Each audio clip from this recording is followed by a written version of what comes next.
রমজানের রোজা যারা রাখবে, কিয়ামতের ভয়াল দিনে যখন মানুষ পিপাসার্থ থাকবে, তখন কি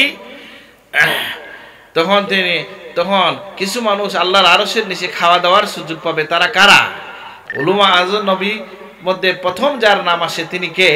ইব্রাহিম আলাইহিস সালাম।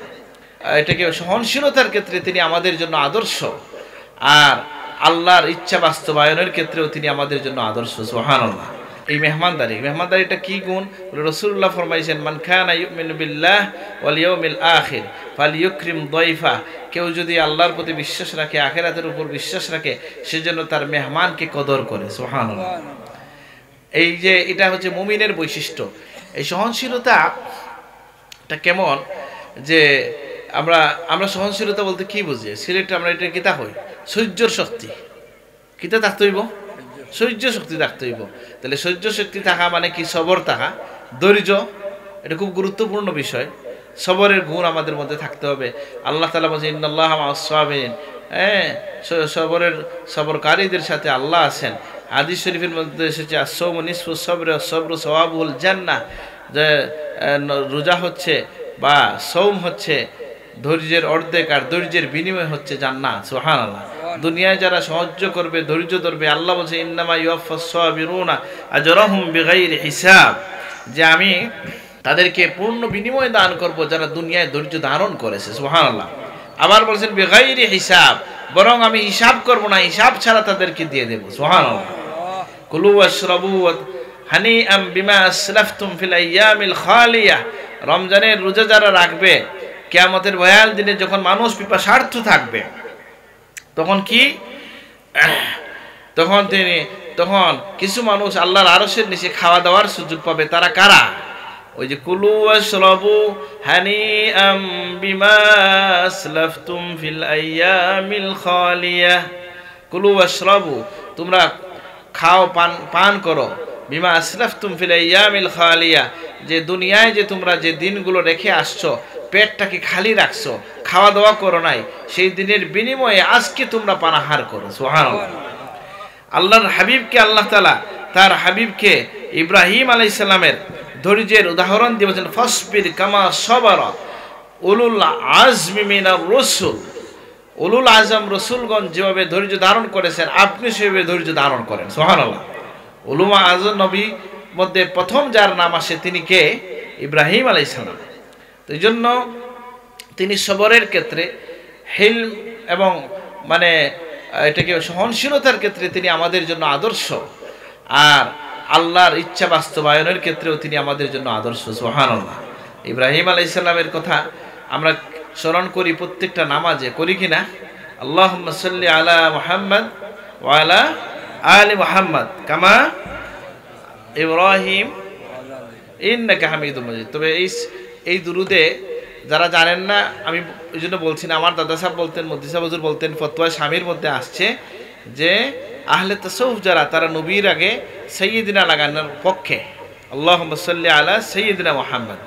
তবে কেউ না লাগাইলেও তার নামাজ হয়ে যাবে, কোনো অসুবিধা নাই। এটাই হচ্ছে হাদিসের ভাষ্য।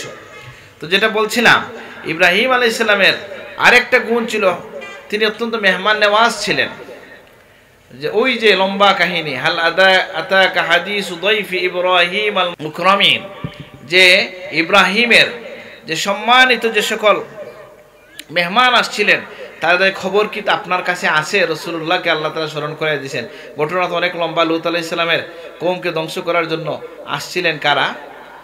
আর এটা আমি শুনছি, এটা আমি পড়ি নাই, মৌলানা কবি রুহুল আমিন খান সাহেবের কাছ থেকে এটা আমি শুনলাম, যে এটা কি তিনি তাফসির থেকে বলছেন, আর বাকিটা তো আমি কোরআন শরীফে সরাসরি পড়ছি। আল্লাহ তাআলা সরা করিয়ে দিয়েছেন, হাল আতাকা হাদিসু দাইফ ইব্রাহিম আল মুকরামিন। ইব্রাহিমের যে সম্মানিত যে সমস্ত মেহমান ছিলেন কারা? যে ইব্রাহিম আলাইহিস সালামের কথা বলা হচ্ছে যে তিনি দেখলেন ওনার কাছে কিছু মেহমান আসছেন। তো ওনার এই মেহমানদেরকে উনি হঠাৎ করে গভীর রাতে কিছু খাবার নাই, উনি কি করলেন? তাদেরকে খাওয়ানোর জন্য তিনি তার স্ত্রীর সবচেয়ে সারার সবচেয়ে প্রিয় যে ওনার পালিত পশু যেটা ছিল, সেটাকে তিনি জবাই করে ওই মাত্র কয়েকজন মেহমানের জন্য একটা পুরাপুরি একটা দুম্বা বা উট তিনি জবাই করে ফেলছেন। সুবহানাল্লাহ।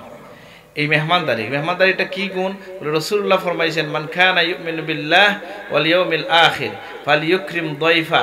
কেউ যদি আল্লাহর প্রতি বিশ্বাস রাখে, আখিরাতের উপর বিশ্বাস রাখে, সেজন্য তার মেহমানকে কদর করে। সুবহানাল্লাহ। এই যে এটা হচ্ছে মুমিনের বৈশিষ্ট্য এবং ইমানদারদের জন্য এখানে আদর্শ। কোরআন কারীম বলতেছে, একজন ছিলেন কে? ইব্রাহিম আলাইহিস সালাম। তিনি যেন আমার রাসূলুল্লাহ কি করতেন? যে মেহমানকে কদর করতে বলতেন। কখনো যদি নিজের ঘরে মেহমানদারি করার কিছু না থাকতো, সাহাবায়ে কেরামের মধ্যে তিনি কি করতেন? বন্টন করে দিতেন মেহমানদেরকে।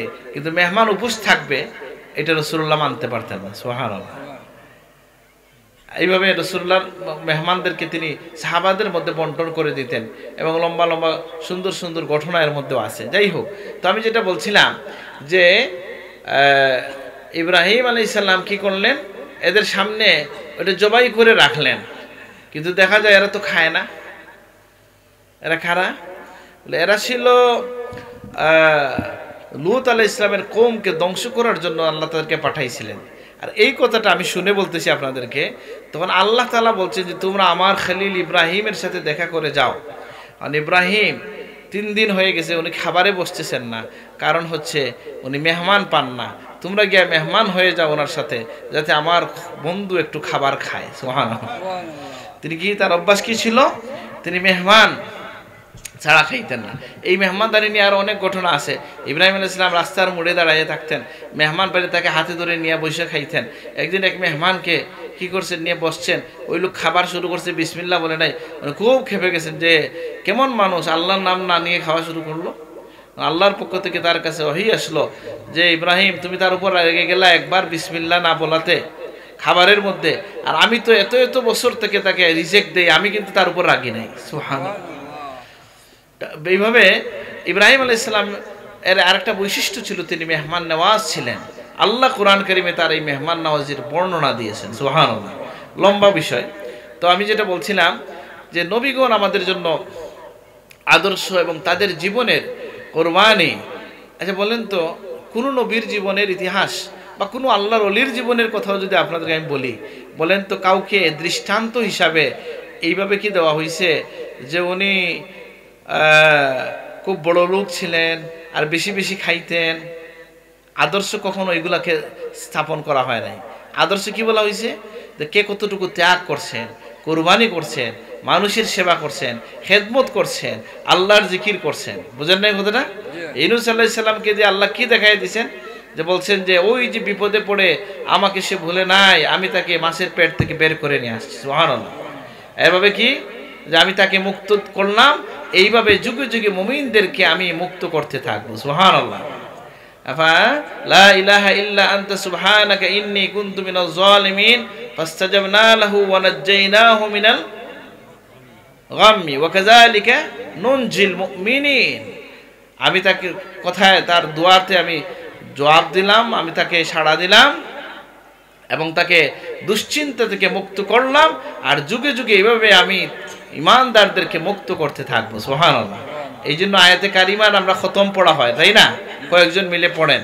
তো যাই হোক, তো ইব্রাহিম আলাইহিস সালাম হচ্ছেন আমাদের জন্য আদর্শ, এবং আমরা ইব্রাহিম অনেক সুন্নত পালন করি। আপনারা জানেন, এই যে মুছ কাটা বা ওই যে সমস্ত বিষয়, নখ কাটা, এই সমস্ত বিষয় যেগুলো আছে, এগুলো আমাদেরকে ইব্রাহিমী সুন্নত বলে আমাদের মধ্যে প্রচলিত, এই কারণে যে এই সমস্ত বিষয় হাদিসে এইভাবে উল্লেখিত হয়েছে। তো ইব্রাহিম আলাইহিস সালামের শুধু নয়, নবীগণ, সকল নবীগণের জীবনের বহু আদর্শ আল্লাহ তাআলা কোরআন কারীমে আমাদেরকে বলে দিয়েছেন, যেন আমরা আমাদের জীবনটা চালায় নেওয়ার ক্ষেত্রে, আল্লাহর পথে যাওয়ার ক্ষেত্রে, যারা আল্লাহর পথে হাঁটছেন যুগে যুগে, তাদেরকে আমরা অনুসরণ করতে পারি। এই জন্য কোরআন কারীমে শুধু নবীদের ঘটনা না, ওলি আল্লাহদের ঘটনাও আছে না? যেমন লুকমানের কথা আছে কিনা? ইজ ক্বালা লুকমান লিবনিহি ওয়া হুয়া ইয়াইযুহু লা তুশরিক বিল্লাহ। লুকমান যখন তার সন্তানকে ওয়াজ করে বললেন যে আল্লাহর সাথে শরীক করবে না। বুঝেন না এই কথাটা? লুকমানের কথা আছে। খিজির আলাইহিস সালামের ঘটনা আছে কি নাই? ওই যে লম্বা কাহিনী, এটা বুখারী শরীফেও আসছে, প্রায় 2 পৃষ্ঠার হাদিস। ওটা কি? ওই যে মুসা আলাইহিস সালাম যে তার সাথে সাক্ষাৎ করলেন, সূরা কাহাফে আপনি 15-16 পারায় যে সূরা কাহাফ, যেটা প্রত্যেক শুক্রবারে পড়া হয়, সেখানের মধ্যে বিস্তারিত আলোচনা পাবেন। যে এখানে আল্লাহ তাআলা এর মধ্য দিয়ে আমাদের জন্য কি কি নসিহত রাখছে জেনে রাখো যে একজন নবী এবং একজন ওলিকে দিয়া আল্লাহ তাআলা যে দেয়ালটা ঠিক করাইলেন, কারণ কি বলছেন, ওয়াম্মাল জিদারু ফাকানা লিগুলামাইনি ইয়াতীমাইনি ওয়া কানা তাহতাহু কানজুল লাহুমা ওয়া কানা আবুহুমা সালিহা। যখন উনি রেখে গেছেন যে ভাইরা ভাতও খাওয়াইলো না, মেহমানদারি করলো না, আপনি এই গ্রামে আবার দেওয়াল ঠিক করতে লাগছেন, এটার মানে কি? তখন তিনি ব্যাখ্যা দিছেন, সব কয়টার ব্যাখ্যা দিছেন। এটার ব্যাখ্যা কি দিছেন যে এই জেদারটা, এই দেয়ালটা ছিল কার? বলে এমন দুই এতিম বাচ্চার যাদের একজন পূর্বপুরুষ নেককার ছিলেন, আল্লাহ একজন নবী এবং অলিকে দিয়ে তাদের সম্পদ রক্ষা করাইছেন। সুবহানাল্লাহ। এই জন্য আপনি যদি কোনো নেকির কাজ করেন, এর বিনিময়ে দুনিয়ায় আপনার সন্তানও পায়। সুবহানাল্লাহ।